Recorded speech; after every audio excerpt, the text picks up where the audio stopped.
3, 4. 1, 2, 3, 4. 1, 2, 3. 1, 2, 3. 1, 2, 3. 1, 2, 3. 1, 2, 1, 2, 1, 2, 1, 2, 1, 1, 1, 1.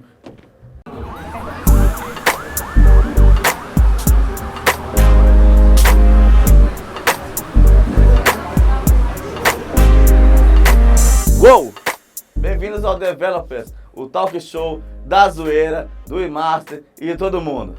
E hoje aqui comigo, Gabi Dávila Ferrara, ela é developer advocate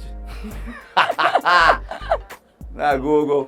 Ela já programou em várias empresas aqui no Brasil, ela é de Vitória, ela morou em Campinas, ela trabalhou em vários lugares, morou em São Paulo também, morou em vários lugares. E vamos que vamos falar aqui com a Gabi. Gabi, primeiro, obrigado por ter vindo, aceitado nosso convite. Você está aqui por São Paulo, pela zoeira. Valeu demais ter você aqui. Obrigada pelo convite, né? A gente sempre quer ver os amigos, né? Por aqui. Verdade, muito bom isso aí. Gabi, a gente sempre começa a nossa entrevista com a mesma pergunta, então para você não vai ser diferente. Que é como você começou a programar, o que te levou a fazer isso? E como assim, foi o seu start? Foi engraçado porque eu não tinha computador até os meus 18, 19 anos. Eu tinha acesso a computadores, mas eu não tinha um computador próprio. Então eu tinha um computador que ficava na casa do meu pai e eu comecei fuçando, né? Eu tive que formatar o Windows várias vezes porque eu ia explorando as pastas do Windows e eu ia vendo assim, para que serve essa coisa? Uhum. E quebrei uns HD também. Normal. E aí eu comecei a ter interesse por web, né? Porque eu queria ter um blog e eu queria customizar. Eu lembro que tinha os templates by Marina do Blogger que tinha na época. Sim. E eu queria customizar igual ela customizava os templates dela para customizar os meus também. Isso na época eu ainda estava fazendo ensino médio e tal. Aí eu mudei para Viçosa, morei um ano em Minas também. Legal. Comecei em engenharia elétrica, porém não pude continuar porque eu tinha que trabalhar durante o dia e estudar à noite. E eu sabia ASP. Olha, isso o é banco de dados boa Access. Aí. Melhor integração que existe até hoje. Se você não conhece, ASP com Access é só clicar e arrastar e vai. Não, na época tinha que codar, tá, gente? Hoje é C# que não tem que codar. Não. Eu lembro que você tinha que abrir, nem qualquer PHP que você abre a conexão com SQL, você não precisa fechar, né? Eu lembro que você tinha que abrir a conexão com o banco, fechar a conexão com o banco. Foi a primeira linguagem que eu aprendi e quando eu não comecei a faculdade, eu comecei a procurar emprego em Campinas, eu falei assim, vou com a cara e com a coragem. Eu botei lá que eu tinha feito um ano de engenharia elétrica, é a única experiência que eu tinha. Sim. E que eu sabia mexer com HTML e ASP. E teve essa empresa que me contratou lá em Campinas para poder ser webmaster. Opa, show. A galera não sabe o que é isso. Chama full stack hoje em dia. Com um pouquinho de DevOps. Um pouquinho de DevOps. Não, mas hoje em dia o DevOps já tá no full stack. Hoje em dia no Brasil aqui, Gabi, aqui é loucura. Aqui a pessoa que é DevOps, que é full stack, ela é front, back, é marketing, é DevOps. É o que tiver, o X, é o que tem, a pessoa quer tudo. Paga 1, leva 9, entendeu? Mas então, na época, foi meu primeiro contato com PHP, na época. E eu lembro que eu ficava olhando os tutoriais da documentação em português para começar a fazer as coisas. E meu primeiro trabalho que foi ao ar foi uma integração com o RP da empresa, que era próprio, que era escrito em Delphi. Opa! Com Firebird. Tanto é que quando eu comecei a mexer com PHP, eu não comecei com MySQL, eu comecei com Firebird. Isso é lindo. E a nossa integração não tinha uma API para integrar. Eu codava em PHP e fazia as inserções direto no banco. Show. Fizemos muito isso na nossa vida, fique tranquilo. Todo mundo já fez isso aí. A integração era um banco de dados, Sim, entendeu? Essa que era a camada de integração. Pô, mas que bom, porque na minha época era um TXT. A gente mandava um TXT para um lado, ela integrava, o TXT voltava e a gente integrava. Que legal, então já era bem avançado. Já é. E na época eu tinha que fazer um formuláriozinho que ia auto-preenchendo com Ajax. Na época não tinha jQuery. Não tinha jQuery, era Ajax na mão. Era né? na mão. Que lindo. Funcionar pro IE6. Putz, aí é sucesso. JavaScript não funciona até hoje. Mas o IE6 era uma boa plataforma. E era complicado, porque todo mundo usava essa porcaria, não tinha como fugir. Não tinha como fugir. Não tinha. E daí você arrumou esse emprego em Campinas e continuou trabalhando com web. Continuei trabalhando com web, entrei na faculdade. Aí eu tive condições de arrumar um emprego com um pouco mais de experiência, um pouco melhor, né? Fui para outras empresas. Trabalhei com e-commerce também, programei com Magento um bom tempo. Legal. Depois eu fiz a parte de... Quando eu trabalhava com PHP, esse foi o meu único emprego de webmaster. Sim. Os outros, eu era full stack. Opa, que maravilha. Eu pegava, às vezes, tinha que pegar o design e fazer os recortes, fazer o HTML e o CSS. Que show, hein? Mas eu já fazia tableless. Eu não fazia aí, com galera, tabela. Isso sim. Isso Eu fazia era tableless. só div. Era só div. Isso E eu aí entrava já- no site do Maljó para já ver era. como centralizar div. Aí, Maljó. Tá aí pra você. Mas isso é bom, pô, porque antigamente era complicado.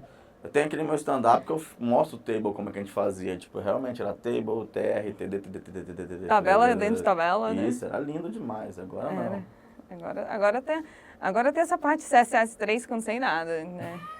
Nem me pergunta que eu não sei nada. Você consegue fazer animação, aparentemente, Já né? sim, para fazer jogo em CSS, tipo, é maravilhoso. Antigamente a gente Tá muito moderno. fazia o boneco de palito que não se movimentava, só botava lá e no máximo era isso.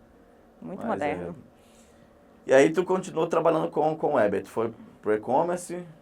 E essa parte de e-commerce eu já comecei um pouco mais mercado corporativo. Sim. E aí tinha que fazer integração com RP, com sistema de CRM, com sistema de logística, né? Que é os WMS sim. que eles falam da vida.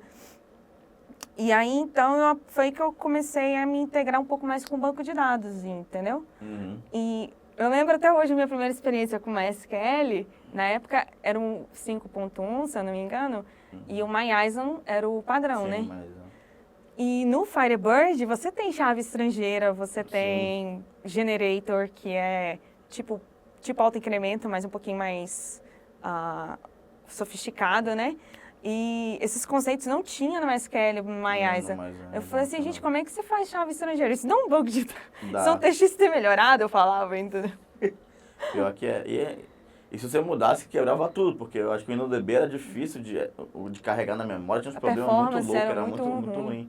Hoje em dia a performance do InnoDB é melhor que até do MyISON, mas na época era horrível a performance, por causa dessa... Eles não estavam preparados para ser relacional. Exato.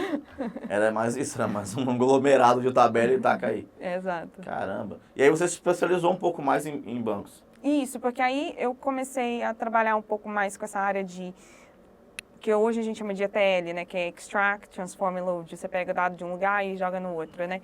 E fazendo essas integrações um pouco mais corporativas com o RP, que eu trabalhei para uma grande empresa aqui no Brasil de celular. Uhum. E também trabalhei para uma empresa de social media. Uhum. E na empresa de social media, a gente tinha tabelas, a tabela principal tinha 200, 300 milhões de registros. Caraca. E ele salvava o resultado da API na tabela. Opa, é show, hein?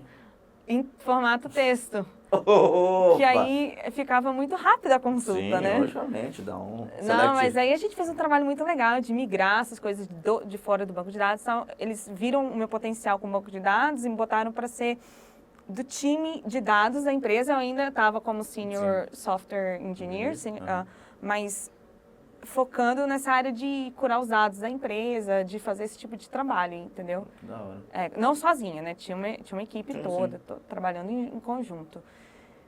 E foi aí que depois começou a minha carreira para fora do Brasil, porque aí eu consegui um emprego como engenheira de dados, né? Sim. E a partir daí foi só Foi sucesso. sucesso.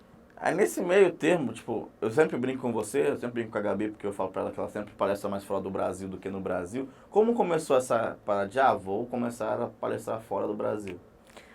Era 2014. Uhum. Eu tava, no comecinho de 2014, eu tava desempregada, tava procurando emprego. Eu fazia entrevista, o pessoal pegava meu currículo e, tipo, olhava item por item perguntando, mas você tem certeza que você sabe isso, entendeu? Uhum. Aí eu tava meio frustrada por causa do tratamento que eu tava recebendo. Aí eu comecei a aprender outras coisas. Eu tava estudando na época Laravel. Sim. E aí eu vi que ia ter a conferência, a Laracon, em Amsterdã. Uhum. E aí eu falei assim, eu vou submeter uma palestra. porque eu acho que a indústria não está preparada. A indústria quer mulher trabalhando, mas não está preparada para receber. Entendi. Aí eu tive uma inspiração e escrevi um resumo, né, sobre de como eu ia falar como os times com mulheres são mais diversos, times diversos têm mais, inclusive, retorno de investimento maior. Então, eu fiz esse negócio, mas eu esqueci que eu fiz. Porque eu comecei a mandar um monte de currículo, fazer entrevista. Foi tacando. Foi tacando, eu esqueci.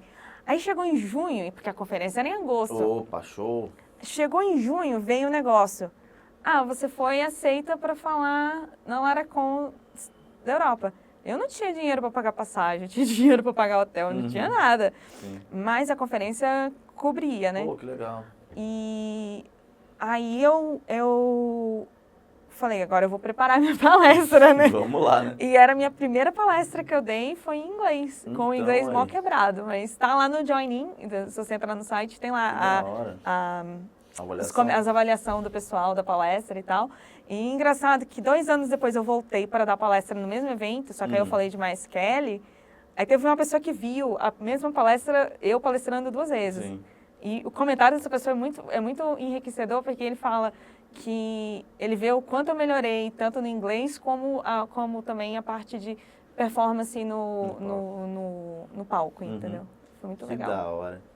E daí, tipo, você participa também de meetups lá e participou de meetups aqui. Tipo, como é que é a recepção das pessoas em relação a meetups? Tipo, também tem essa questão do, tipo, não me toca ou não? Então, eu gosto muito de abraço e lá fora o pessoal tem essa parte de não abraçar. Geralmente, se é uma pessoa que é muito mais próxima, eu falo, posso te abraçar? Aí eles falam... Então, eu tenho um amigo meu que trabalha comigo, ele é latino, ele é do Chile. Aí ele fala... Eu adoro o pessoal que é latino, porque eu posso abraçar e não é algo que a gente vê como sexual, é algo que é carinho, é confortante, né?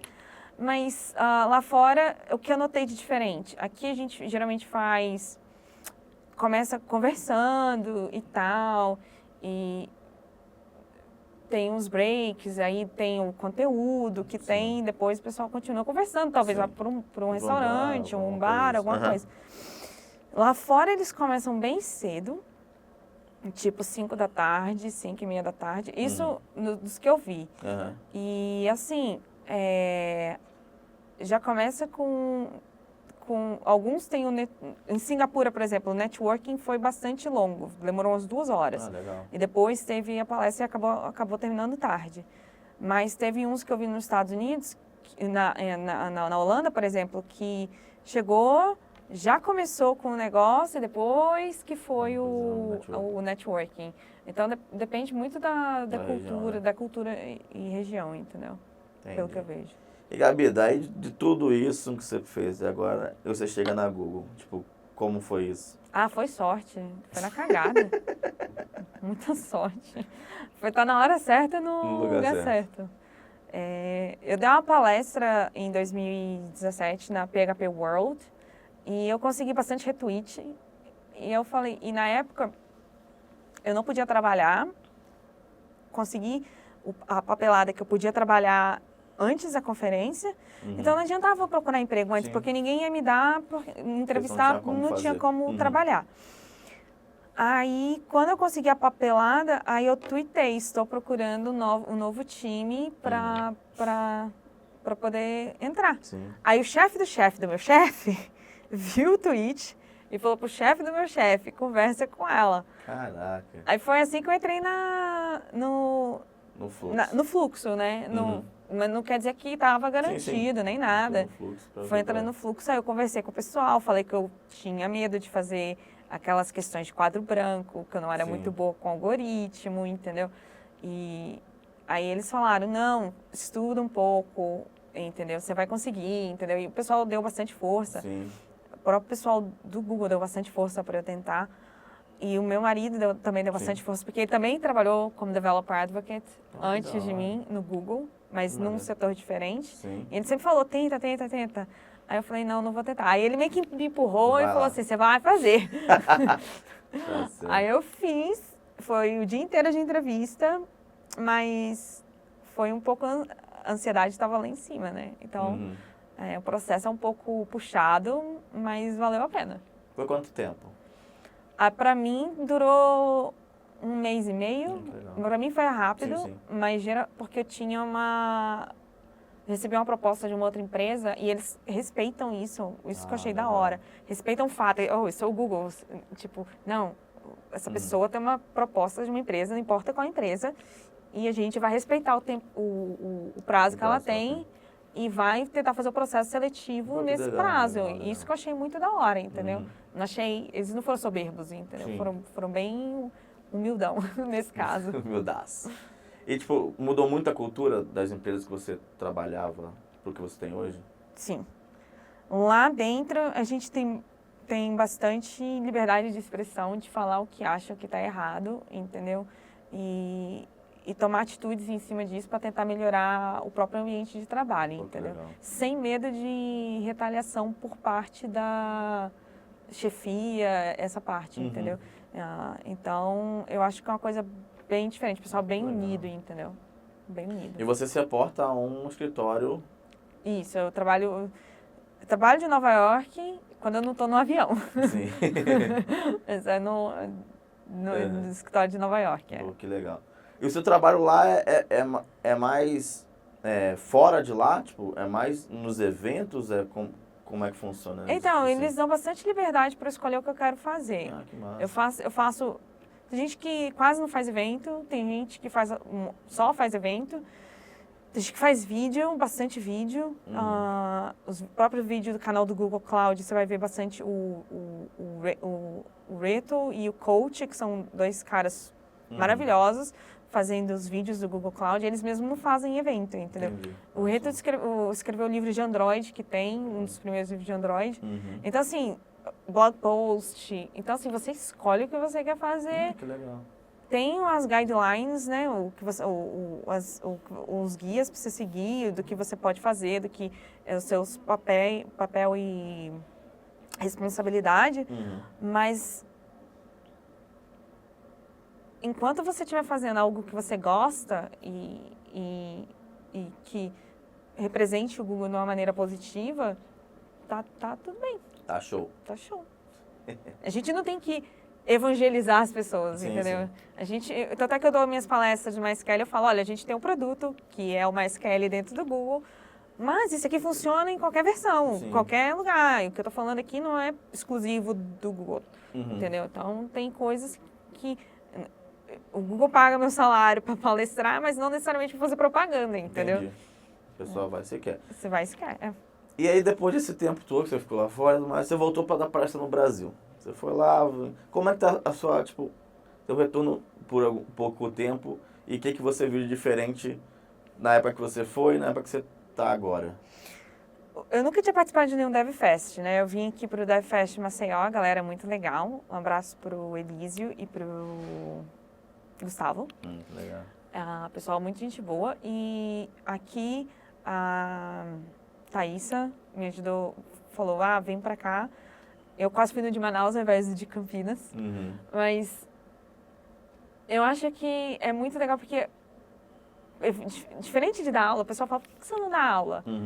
O aluno está na escola muitas vezes porque ele não quer. Agora, a pessoa que vai em evento, ele está lá para prestar atenção. Verdade. E isso que eu acho muito interessante dos eventos aqui do Brasil, o pessoal tem essa sede de conhecimento, e de outros países também, mas tem essa sede de conhecimento, de aprender mais. Me dá um link, me passa onde é que você pegou isso, entendeu? Manda os slides, esse tipo de coisa. Então, é isso que eu vejo de diferente. A sede de conhecimento aqui é bastante maior, entendeu? Acho bem bacana. Bom, massa. Gabi, então, deixa o mercado final pessoal, o pessoal que te conhece aí das redes sociais, o pessoal que está pensando em sair do Brasil, o pessoal que quer palestrar em inglês, fazer um apanhado assim. Bom, palestrar em inglês é um pouco difícil, não é impossível. Você consegue, tem que estudar um pouco. O termo técnico é mais fácil até, mas o problema é ligar uma ideia na outra, né? Sim. Fazer ficar coerente e tal. Para sair do Brasil, eu não tenho uma receita, entendeu? Sim. Depende de cada um, da trajetória de cada pessoa. Tem país que é mais fácil de ir, tem país que é mais difícil de ir. Os Estados Unidos agora está muito difícil de ir. Sim. E Europa, em geral, tende a ser complicado, mas não tão difícil quanto os Estados Unidos. Canadá também é um pouco complicado. Então, assim, não tem uma trajetória. Tente, é o seguinte, tentar, entendeu? Porque tem muita empresa que contrata até para trabalhar do Brasil e você recebendo em dólar, ou em euro, ou em libra, o que seja. E é tentar, se arriscar, fazer um curso de inglês ou... Assiste as séries aí. Assistir a série. Uma dica que eu dou é pegar um livro que você leu em português e pegar o audiobook desse livro em inglês. Caraca, que legal. E ler. Porque eu morava em Campinas, estudei em Americana, na FATEC. Eu ia todo dia e voltava no fretadão. Então, 50 minutos, 1 hora, ouvindo o livro em inglês. Livro que eu já tinha lido em português. E que ajudou bastante com pronúncia, porque a maioria do pessoal tem problema em entender o que os outros falam em inglês. E ajuda bastante a entender o que está falando. Pô, que da hora. Então é uma dica boa, eu acho. Foi o que me ajudou bastante. E para palestrar, eu recomendo ir nos meetups, tentar porque geralmente a pressão é bem menor, o pessoal está lá para te ajudar mesmo. É mais um ambiente mais de conversa, né? E treinar lá a sua palestra para depois mandar para os eventos, entendeu? Foi o que eu falei, eu dei um pouquinho de sorte, entendeu? Foi na cara e na coragem, mas eu não participava de comunidade antes de começar a palestrar, entendeu? Agora que eu participo. Pô, isso aí, pô. Valeu demais, Gabi. Obrigada. Valeu mesmo. Até mais. Valeu, galera. Até a próxima. Curte aqui esse vídeo, compartilha aí e vamos que vamos. Developers.